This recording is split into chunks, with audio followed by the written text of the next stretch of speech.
Greetings, friends. My name is Charles Eubanks, and I'd like to welcome you to the Anime Corner, where I talk about, in depth, my interests in anime in particular. And today I'm going to be talking about the new and very popular shonen series, My Hero Academia. And here is the poster for it. And I'm talking about the first season rather than the second, because that is the season I have already seen. And so I heard about My Hero Academia early on, before it aired, and I recognized that the manga was already popular. I heard that on some YouTube videos and so on and so forth. And that the type of show that this is that of the Shounen American superhero action comedy series. The type of show that it is would mean that this show would probably become popular no matter what. Now, I am kind of cynical when it comes to shonen shows with this sort of very obvious cliched set of classifications. I've never seen Bleach or Naruto because I'm not interested in running into season after season of filler episode and cliffhangers that amount to basically nothing in the overall story. I have seen a few that are very popular. I've seen some Yu-Gi-Oh!, I've seen some One Piece, and while I can enjoy shonen shows just for what they are, I am no longer a shonen, a young boy, an adolescent, teen person. So I don't have the same desires in seeing anime, or in what I view. I've seen the only real anime that qualified as taking very serious cues from American superhero shows, that being One Punch Man. And I thought it was pretty alright. I didn't think it was, like, the best series I'd ever seen. Nothing incredible in terms of storyline, but a pretty fun show with some actually pretty incredible action sequences. I would describe One Punch Man as being anime's answer to Pixar's The Incredibles, being a humorous take on how a world with superhumans would not actually be all that it cracks up to be, or what people expect of it. Being a superhero can be a pain in the neck. It can be an unfulfilling job, and it can be boring, especially if you are so powerful that nothing is ever a challenge to you, like Saitama. So that was new, that was fun, but of course it was also popcorn. It was not a feature-length film with all of, the quality that goes into that. It wasn't like a Steins Gate, or even Attack on Titan, which not only bring in the numbers of people who want to see that sort of show, but also pull off having some dark and deep and serious themes that anyone can appreciate. Anyone can appreciate the action scenes in One Punch Man because they're just that good. But I digress. When I saw the articles for My Hero Academia, also known as Boku no Hero Academia, I was immediately bored with it, just what I heard of it. Coming out with a superhero shonen right after the most successful superhero shonen show in history, One Punch Man, that's pretty brave, I'll give the show that. But all that to say, I was just not in the mood for this sort of show. Over the years, I have become kind of jaded to the American take on superhero stories, seeing how most of the stuff that comes out is all basically either DC or Marvel, monopolized by those two companies, and all that they come out with is always very generic or uninteresting attempts at, like, what I would call kicking a dead horse, trying to revive the dead corpse that is really old intellectual properties from the 50s and 60s, 40s, even the 30s, and you all know what I'm talking about if you are actual superhero fans at all. Batman, Superman, Spider-Man, they're all remaking these ad nauseum, and they're making me nauseous. Actually, I'm still a big fan of Spider-Man, but what I'm a fan of is, like, the 1990s animation, American animation cartoon. The same with Batman and Superman. Those are, like, my favorite iterations of those superheroes.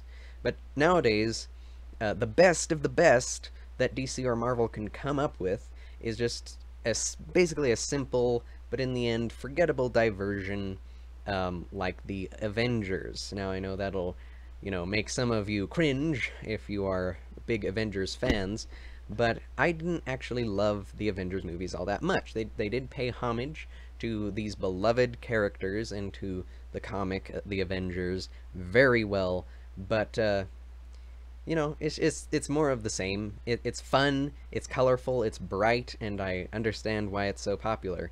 But I'm kind of getting tired of this whole superhero trope, especially instead of going the route of becoming more cinematically diverse and interesting, they're going the route of making the movies even more like the comics, in a way that is like watching an actual cartoon rather than like I say, a feature-length live-action film. So, I'll probably go see the next Avengers movie that comes out, but am I excited for it? No, not really. I'm too aware of what's going on in the universe. I've read too many of the comics as a kid, and the number of new things that they can possibly do with the existing material is so limited that I don't really ever see myself being excited for another DC or Marvel movie ever again. At least, not as excited as I would have been as a little boy. So, anyway, when it came down to My Hero Academia, which is what I'm supposed to be talking about, and all of this gives context to what this show is, which is a superhero show, I was unimpressed to say the least with the idea of an anime becoming even more like unto those money-grubbing, reboot-mongering slugfests that are American superhero stories. I expected My Hero Academia to have nothing new to offer, basically, but some fun fight scenes, maybe a dramatic character arc or two, the usual shonen fare. But that's something that I could get at baseline with any classic, highly rated anime that I could watch that isn't currently airing. If I wanted to watch some shonen action, I could pick up One Piece again. I've watched over 100 episodes of that. Hunter, I've watched over 70 episodes of that.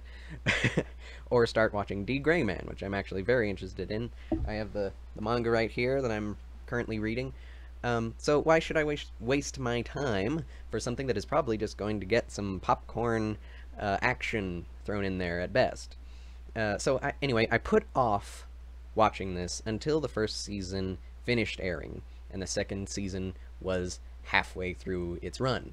And that's when I started hearing from my friend, the mysterious friend who I keep referring to, who kickstarted my anime viewing experience and continues to do so and enrich it with recommendations time and time again. Told me he was watching My Hero Academia and was actually enjoying it. What got me is that if you watch my YouTube videos, you will know this, that he and I have been watching the second season of Attack on Titan and have not been impressed at all.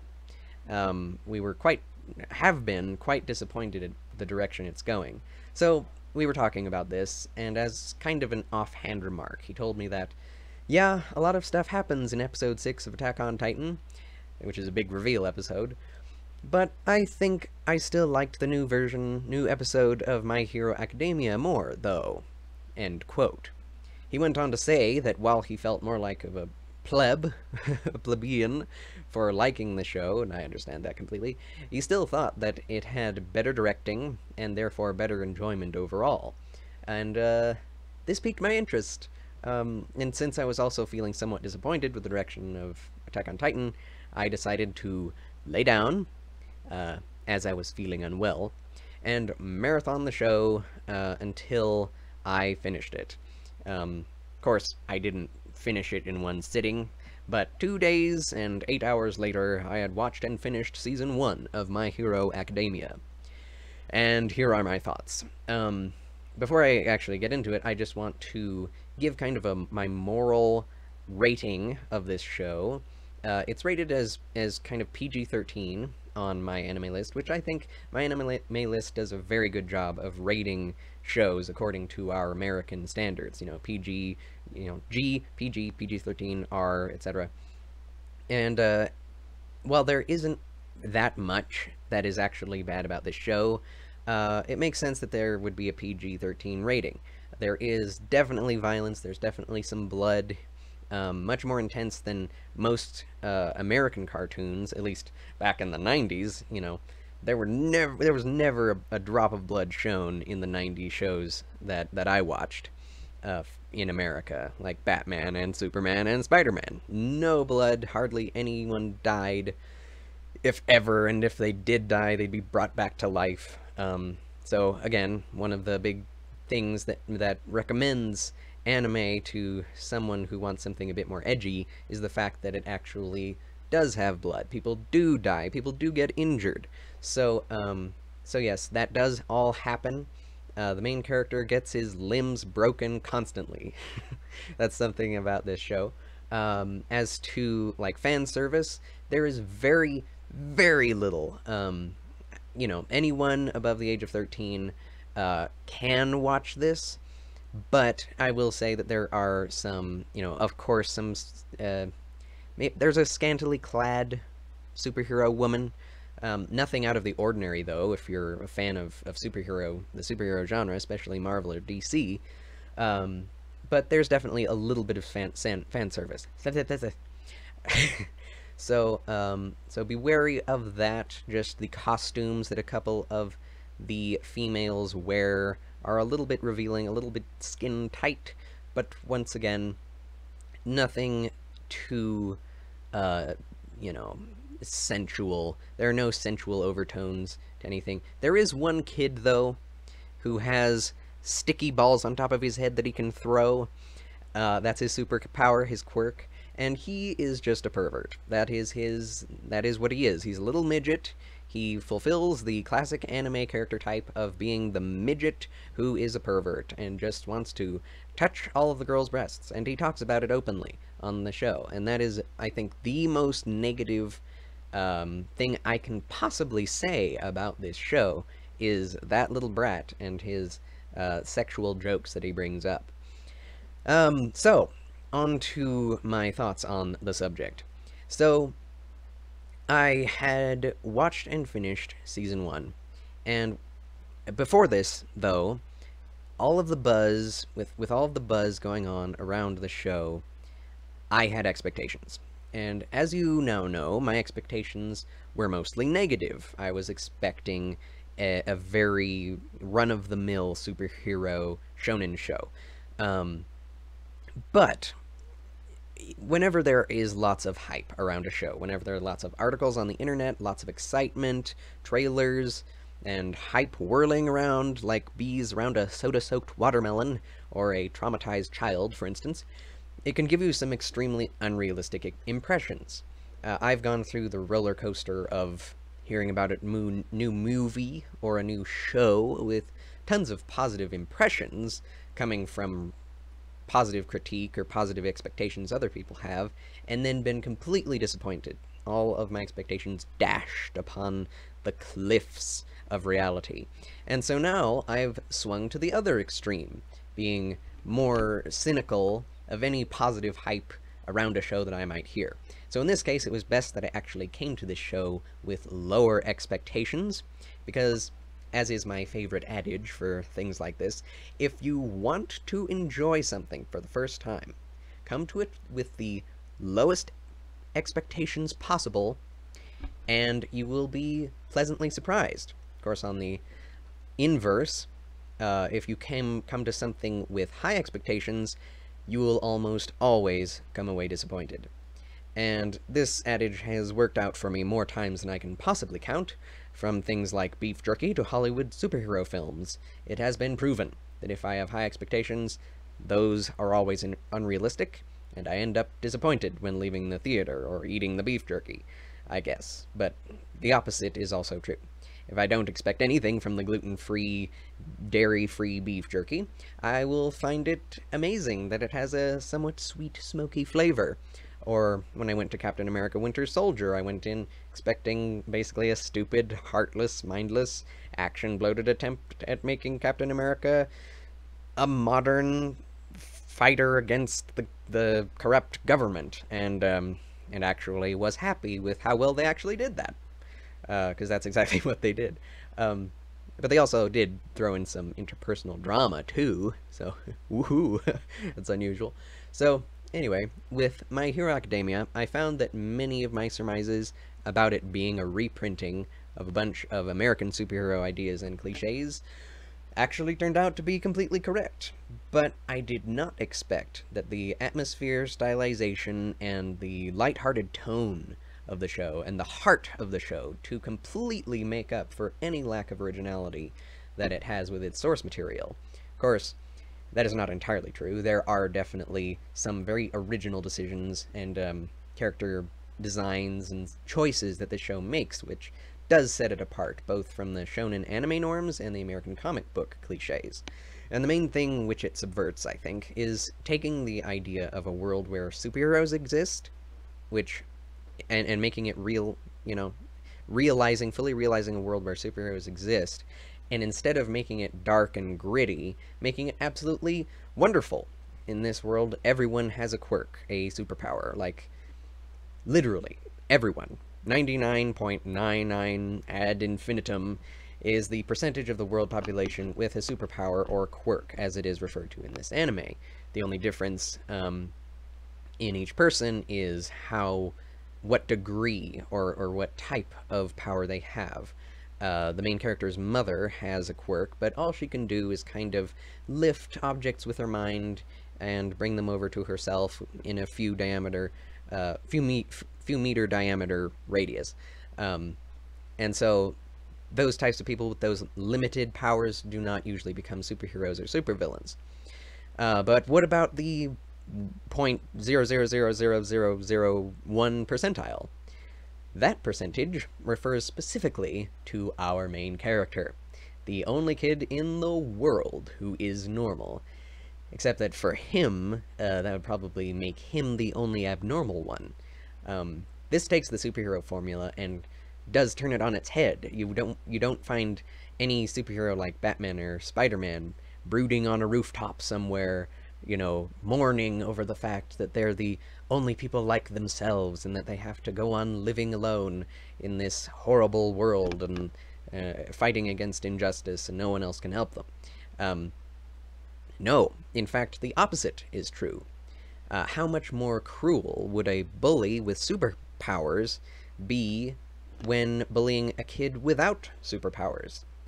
This is what the main character Midoriya goes through every day of his life, yet he maintains an optimistic and hopeful outlook, that one day his latent superpowers will indeed manifest, and he'll be able to become the greatest hero in the world, much like his and everyone else's hero and idol, All Might. You got it. All Might is the name of the big hero in this world, and he's basically like the in-world equivalent of Superman if Superman was blonde and spoke like Captain America does, yet was living also in Japan. So he speaks Japanese and throws in a bunch of English. So, yeah, so this is where I must talk about our protagonist. Everything about this guy, the way that he's drawn, the color of his hair, his height, his backstory, his ambitions, everything about him tells us exactly what kind of story this is going to be. The design of the character, and most of the characters in the show, are extremely simplistic, yet extremely complex at the same time. You can see here in this poster. Everything is really over-the-top colorful.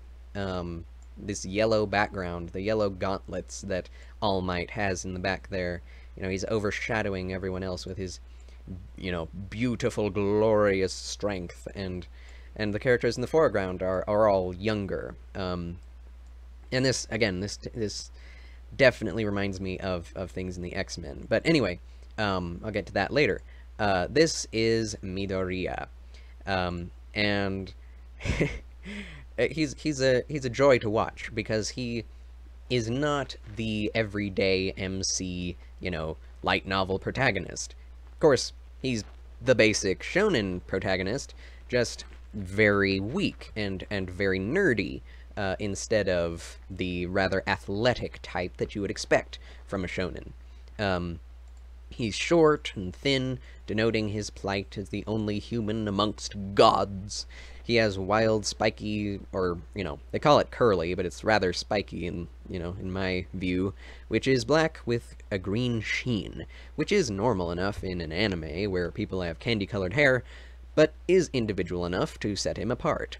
His hair is always out of sorts and unkempt, telling us that he might be a bit clumsy and out of sorts, unable to control himself at times, perhaps. He's someone actually comments on his hair once that he ought to shape himself up if he's going to be a superhero and go to the superhero academy. Also, this is the first anime I've seen in which a male character has freckles as like a big part of his character design, which of course displays a sort of immature and dorky youthfulness as a character type. And that's a very interesting choice for me. I've never seen that before. Of course, it's only 4 dots on each side of his cheek, but that's enough to add a lot of detail to this character, which wouldn't otherwise have a whole lot to him. All of this kind of combines to give you the impression of someone who's emotional, weird, and wacky, which is exactly how I would describe everything in this show. Every character is truly unique, and while most of the quirks are unoriginal and can easily be found elsewhere in like Marvel comics or whatnot, the look and feel of every quirk and the way it's used and has its own visual flair, all of that can only be found really here. This is a very particular animation style, and yeah, I'd like to posit that the reason this show is both cliched as well as enjoyable is that it takes the same amount of pleasure in its superheroes as the main character does. Midoriya keeps a series of journals in which he draws every single character he has ever heard of, lists their powers in that journal, and as well as their tactics and their pros and cons, their strengths and weaknesses, and he's always geeking out at the designs of their suits and the uniqueness of their powers in combat. This is something which I myself did as a child, writing down all of my favorite heroes, drawing them, and then creating my own based on the powers I saw in comic books, trying to make them as awesome as humanly possible, or superhero-ly possible, as I could make them. Anyway, the fact that he does this, and you're really sold on the fact that he's a superhero expert and a nerd by the very first episode, shows that the authors of this story had the same passion for superheroes, and it definitely shows.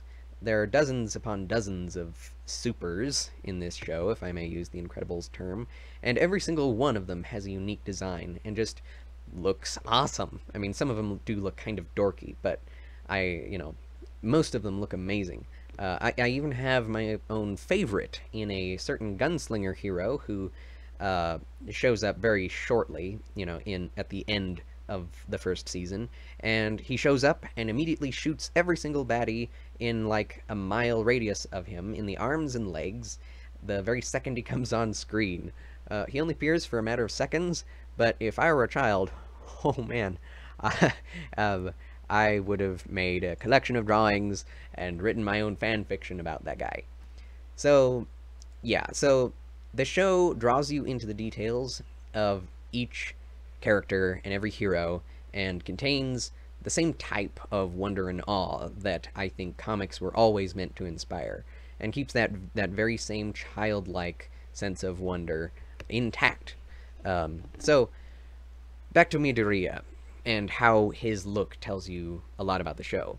It's important for me to talk about this because it helps me, get into the visual aspect of this show that reminds me of other things.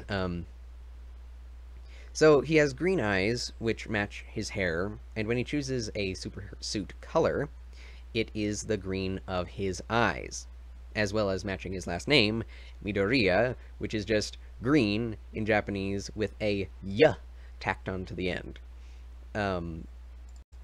As you can see here, this is his super suit, which he decides. I chose to show this one rather than the rather ridiculous picture of him with his headpiece on, which looks like a character from Five Nights at Freddy's, and you'll just have to watch the show for yourself to see it. But I'm just getting at the greenness. I feel like green is like kind of a thematic color choice.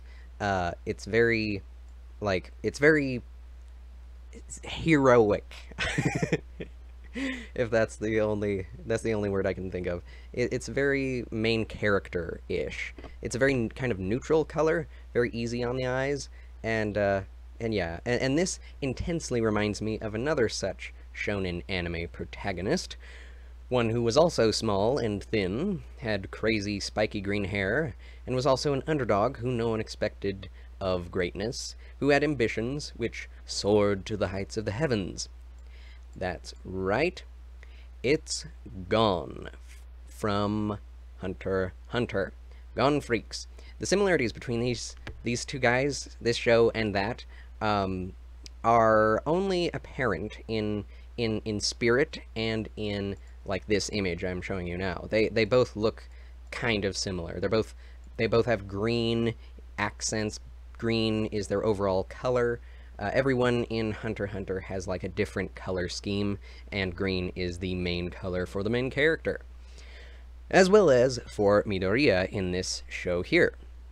They both have ambitious green-haired underdog protagonists with limitless courage and untapped potential, but who is also one among many with special abilities trying to reach the top, like they are, and also feature a host of obstacles and tests and battles and struggles which they have to go through in order to become the most powerful heroes ever.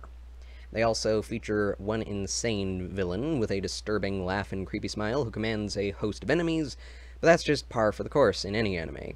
So, while I think this show branches off from the norm very successfully in making a happy, rather black and white superhero future with clear lines of delineation from the good and the bad, very good like world building to show that this is a world that is dominated by its heroes rather than its villains, instead of like the sort of grim dark world where the superheroes have to fight for the government and the government is run by the corrupt, and the only way to save humanity is to kill off millions of innocent people in order to save billions of innocent people in a morally questionable ethical paradox that, if revealed, could send humanity into another world war, but if it isn't revealed, it means the heroes sacrifice their own honesty and goodness to perpetuate a lie.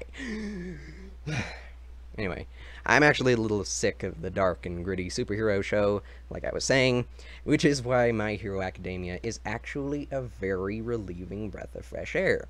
Its premise, that of a young man coming of age in high school, in a superhero high school no less, smacks much of X-Men, yet does not go into the dark and intense themes which X-Men did, which some people won't like. You know, as a child, I didn't go to X-Men for like, you know, I didn't want to see a really dark and heavy take on society and politics. That wasn't, you know, it had all of that, but that wasn't why I watched it or read it. I wanted to see the crazy action scenes and the really cool superheroes that it had.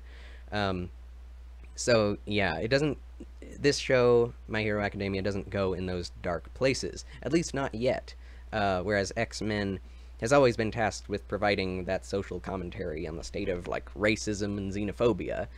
This show just goes into this story of a rousing tale of a young man who fought against his own fate to chase his dreams in a world where the odds were against him.